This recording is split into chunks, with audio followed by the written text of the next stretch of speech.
Iran has started seizing ships again, not in the shadows, not quietly, but openly, in one of the most important waterways on Earth, and nobody can tell you what is happening to the crews. Okay, before I walk you through this, where are you watching this from, and what is your read on what is about to happen? Drop it in the comments, and stay until the end, because the probability I assign in the final report will change how you see this entire situation. Pay very close attention. On April 22nd, 2026, Iran's IRGC Navy seized 2 container ships in the Strait of Hormuz and escorted them into Iranian ports. Not intercepted, not delayed, seized, taken, removed from the global system. At the same time, a third vessel was attacked, its bridge heavily damaged, without warning. And here's the part that should stop you. Nobody, not neutral observers, not international monitors, can confirm the condition of the crews on those seized ships. Think about what that actually means. We are not talking about cargo. We are talking about people, sailors, workers, individuals who went to sea expecting routine transit through one of the most critical choke points in the world and instead disappeared into a geopolitical escalation. This is not about ships. This is about control over movement itself. Now pull up a map. Not casually, really picture it. The Strait of Hormuz, a narrow corridor, at points only about 33 kilometers wide. One side Iran, the other side Oman and the UAE. This is not open ocean, this is a funnel, and through that funnel passes roughly 20% of the world's oil supply. Every tanker, every container ship, every vessel moving through that corridor is exposed, visible, trackable, interceptable. Geography does not negotiate, it imposes. You do not control the Strait of Hormuz with ships alone, you control it with proximity. Iran does not need a blue water navy like the United States. It does not need aircraft carriers dominating the oceans. It sits on the choke point. Fast boats, drones, coastal missile batteries, naval mines. These are asymmetric tools, designed not to defeat a superior navy in open battle, but to make movement through a narrow passage dangerous enough that the system itself begins to hesitate. This is asymmetric warfare at its most efficient. Now here is where most people stop. But there is a second layer. This did not happen in isolation. 3 days earlier, April 19th, the United States seized an Iranian cargo ship, the Tuska. Let me repeat that. The United States seized an Iranian vessel. And now, 3 days later, Iran has seized 2 international container ships. This is not coincidence. This is game theory. This is not escalation. This is response calibrated to signal capability. Both sides are acting. Neither side is calling it a violation of the ceasefire. Think about how strange that is. Ships are being seized. Vessels are being attacked. Yet, officially, the ceasefire is still in place. It has even been extended. This is what game theorists call controlled escalation inside a constrained system. Each side is applying pressure, but carefully, deliberately, without crossing the threshold that would force total war. This is the structure. Player 1, the United States. Naval dominance, global reach, strategic objective, contain Iran, maintain control of maritime routes. Player 2, Iran. Geographic advantage, asymmetric capability, strategic objective, impose cost on U.S. actions without triggering overwhelming retaliation. And then there is a third player. Almost nobody is talking about this. Global shipping, commercial vessels, insurance companies, energy markets, supply chains. They are not combatants, but they are the terrain on which this conflict is being fought. The battlefield is not land, it is movement. Every ship that passes through the Strait of Hormuz is now part of the game, whether it wants to be or not. Now think like a strategist. If you are Iran and the United States seizes your vessel, what are your options? Direct military retaliation? High risk. Escalation potential, massive. Diplomatic protest, low impact. Or you seize ships moving through your geographic sphere of control. You demonstrate that you can disrupt global commerce at will. That is exactly what just happened. This is not random aggression. This is signaling. And here is where it becomes dangerous. The ships Iran seized were not U.S. warships. They were container ships, part of the global economic system, which means the cost is not being paid directly by governments. It is being distributed across supply chains, across insurance premiums, across fuel prices, eventually to you.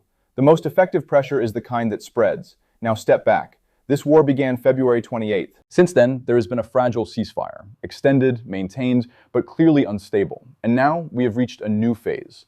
Not full-scale naval war, not peace, but something in between. A gray zone where both sides are testing boundaries, seizing assets, sending signals, avoiding direct confrontation, but increasing pressure. Does this sound familiar? It should. This is the Cold War maritime model. Proxy pressure, limited actions, strategic ambiguity. Except there is one critical difference. This is happening in the energy artery of the planet. This is the Vietnam model, placed inside the global oil supply. And that changes everything. Because in Vietnam, the cost was primarily military and political. Here, the cost is economic, immediate, global. Every escalation here translates into risk premiums. Risk premiums translate into higher shipping costs. Higher shipping costs translate into higher prices. Fuel, food, goods. This is not theoretical. This is mechanical. Now let me give you a number that changes how you see everything. Even a small disruption in the Strait of Hormuz can move global oil prices sharply upward. Not because supply instantly disappears, but because uncertainty enters the system. Markets price risk before reality. And right now, risk is rising. Quietly, incrementally, but consistently. And here is where it goes wrong. Both sides believe they are operating below the threshold of full escalation.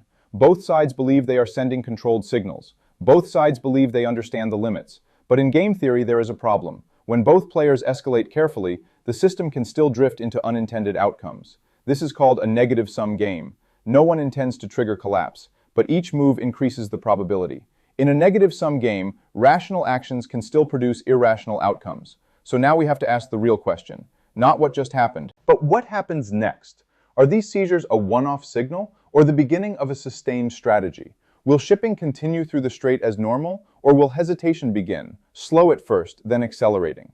Will the United States respond again, or will it absorb the signal to avoid escalation? And most importantly, what happens to the crews? Because that question, unanswered, introduces a human variable into a strategic system, and human variables are unpredictable. So now we move to the scenarios, because from this point forward, this is no longer about a single event. This is about trajectories, probability paths, outcomes that will shape not just the region, but the global economy and your daily life. Okay, now we move from what happened to what is most likely to happen next. Pay very close attention, because this is where most analysts stop at headlines. We are going to go one layer deeper. This is not one event.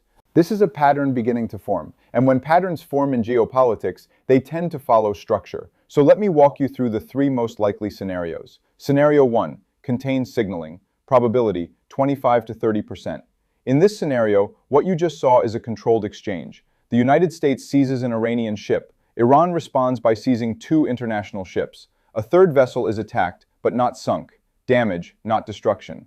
Each side demonstrates capability. Each side sends a message. And then, it stabilizes. No further seizures. No escalation beyond symbolic actions.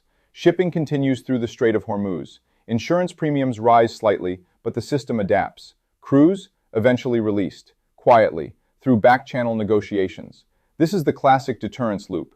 You show strength not to fight, but to avoid fighting.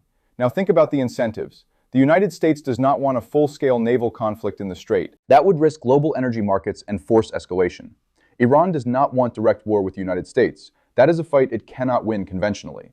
So both sides operate just below the threshold. Controlled pressure, limited action. This is stable, but fragile, because it depends on perfect calibration.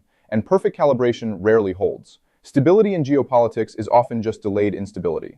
Now, scenario 2.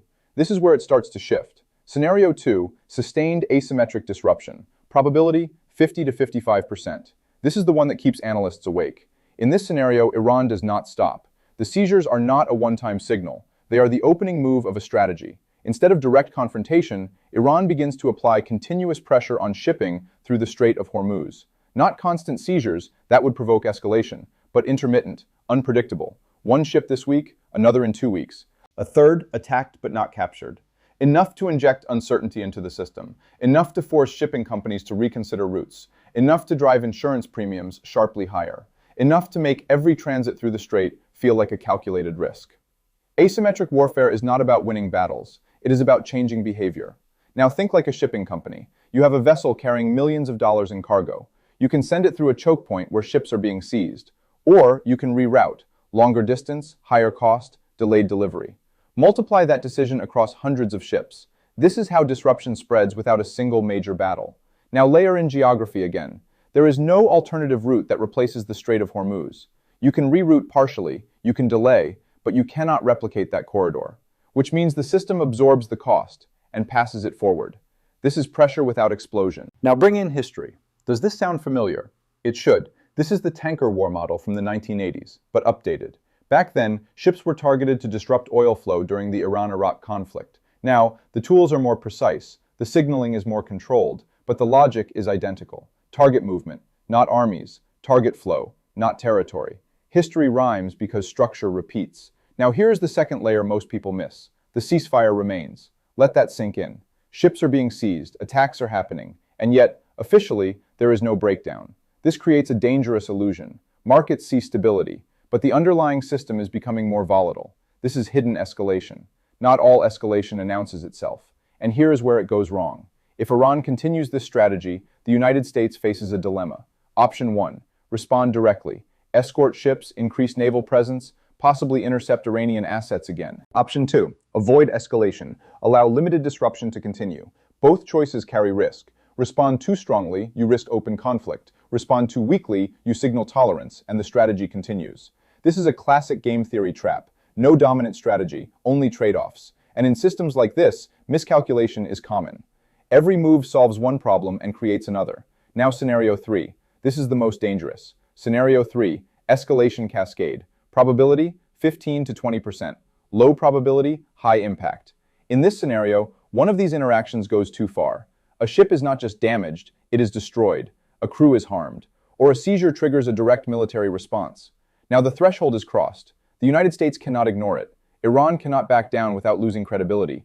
And suddenly, the controlled game becomes uncontrolled. Naval forces move closer. Engagement rules tighten. Warning shots become real engagements. And the Strait of Hormuz, that narrow corridor, becomes a live conflict zone. This is where signaling turns into shooting. Now think about the geography again. A confined waterway, multiple vessels, military assets in close proximity, high tension. This is not an environment where escalation can be neatly managed. It compresses decision time. It increases the chance of mistakes. And mistakes in this environment compound quickly. Now layer in the economic consequence. Even the perception of danger in the strait can spike oil prices. Actual conflict? That is a different scale entirely. We are talking about immediate shock to global energy markets, supply disruption, price spikes, volatility across every connected system. This is not a regional problem. This is a global trigger. And here is the tragedy of it. Neither side may want this outcome. Both sides may be trying to avoid it. But the structure of the game, the incentives, the geography, the pressure, pulls them toward it. This is what game theorists call a Nash equilibrium in a negative-sum game. Each side plays its best move, and the result is worse for both, and worse for everyone watching. Now step back. 3 scenarios. 1, controlled signaling, stable but fragile. 2, sustained disruption, increasing pressure, rising costs. 3, escalation cascade, low probability, massive impact.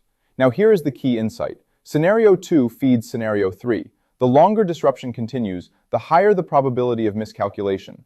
The more interactions, the more chances for error. The more pressure, the less room for restraint. Increasing frequency increases risk. So even if escalation is not intended, it becomes more likely over time. And that is the scenario that should concern you most. Not because it is guaranteed, but because it is structurally plausible. And once it begins, it is very difficult to contain. Now we move to the final report. Because all of this, the ships, the seizures, the strategy, leads to one question. What does this mean for you, your fuel, your food, your economy, and the world you are about to live in? What you are watching right now is the early stage disruption of a system your daily life depends on, and most people will not recognize it until the cost shows up in their wallet. Okay, let's bring this down from strategy to reality, because this is not about ships anymore. This is about flow, oil, goods, energy. Everything that moves through the Strait of Hormuz eventually touches your life, whether you live in Asia, Europe, the Middle East, or anywhere connected to global trade. And here is the part most people miss. The system does not break all at once. It degrades, slowly, quietly, then suddenly. The first sign of disruption is not shortage, it is price. Right now, ships are still moving. There is no total blockade. There is no official declaration of crisis. But risk has entered the system, and markets do not wait for certainty. They price probability. So what happens next? Insurance premiums for vessels moving through the strait begin to rise. Shipping companies factor in risk. Routes are reconsidered. Delays start to appear, small at first. And then those costs move forward, from shipping companies to suppliers to retailers to you. Fuel prices begin to climb, not overnight, but steadily, because even a small perceived threat to 20% of global oil flow forces markets to react. Energy does not need to disappear to become expensive. It only needs to feel uncertain. Now think about food, fertilizer, transportation, storage, distribution. All of it depends on energy. So when fuel costs rise, food prices follow, not immediately, but inevitably. This is the chain reaction. Energy, transport, goods, inflation. And it is mechanical. This is not speculation, this is system behavior. Now layer in scenario 2, sustained disruption. If ship seizures continue intermittently, something changes psychologically. Confidence erodes, shipping becomes cautious, and when confidence drops in a system built on constant movement, friction increases everywhere. Ports slow down, supply chains stretch, timelines extend, and costs stack. Now think about your daily life: fuel at the pump, groceries, imported goods, electronics, everything tied to global logistics. This is where the cost shows up, quietly at first, then noticeably, then unavoidably. The cost of geopolitical tension is paid in everyday transactions. Now let me give you a second-order effect that almost nobody talks about: currency pressure. Countries that rely heavily on energy imports, they feel this first. Their trade balances worsen, their currencies weaken, which makes imports even more expensive, which feeds inflation further. This is how a regional disruption becomes a global economic ripple. And here is where it loops back into the system. As costs rise globally, political pressure increases, governments respond, policies shift, and suddenly, what began as a maritime incident becomes a macroeconomic event. This is how small triggers create large consequences. Now let's go one level deeper. What happens if scenario 3 begins, even partially? You do not need a full-scale conflict. You do not need a complete shutdown of the strait. You only need enough instability to make the system hesitate. That is enough to shock markets. Oil prices spike, volatility increases, and uncertainty spreads. At that point, it is no longer about supply. It is about fear. And fear moves markets faster than reality. Markets react to what might happen faster than to what has happened. Now bring this back to the beginning. 2 ships seized, escorted into Iranian ports, crew status unknown. This is not just a tactical move. It is a signal that the choke point is active, that control can be exercised, that movement is not guaranteed. And once that idea enters the system, it does not leave easily. Now think about the players again: the United States, Iran, global shipping, each acting based on incentives, each trying to avoid worst-case outcomes, but all operating inside a structure that increases pressure over time. This is not a stable equilibrium. This is a tightening loop. Every interaction increases tension. Every response creates a new response. And the longer it continues, the harder it becomes to step back. This is how systems drift into outcomes nobody originally wanted. Now here's the question you should be asking. Not will there be a war, but how much disruption happens before the system reacts? Because you do not need full war for this to affect you. You only need sustained uncertainty. That is enough. Now, what can you actually take from this? Not fear. Fear does nothing. Understanding does everything. Because once you see the structure, you stop being surprised by the outcomes. You understand why prices move, why supply chains tighten, why headlines suddenly feel connected to your daily expenses. You see the cause before the effect reaches you, and that changes how you prepare, how you think, how you interpret what comes next. The advantage is not in predicting exact events, it is in recognizing patterns early. What I want you to take away is not fear. Fear is not useful. What is useful is understanding. Because when you understand the game theory, the geography, the incentives, the weaknesses of each player, you can see what is coming before it happens. And that is the most powerful thing you can have in a world that is changing this fast.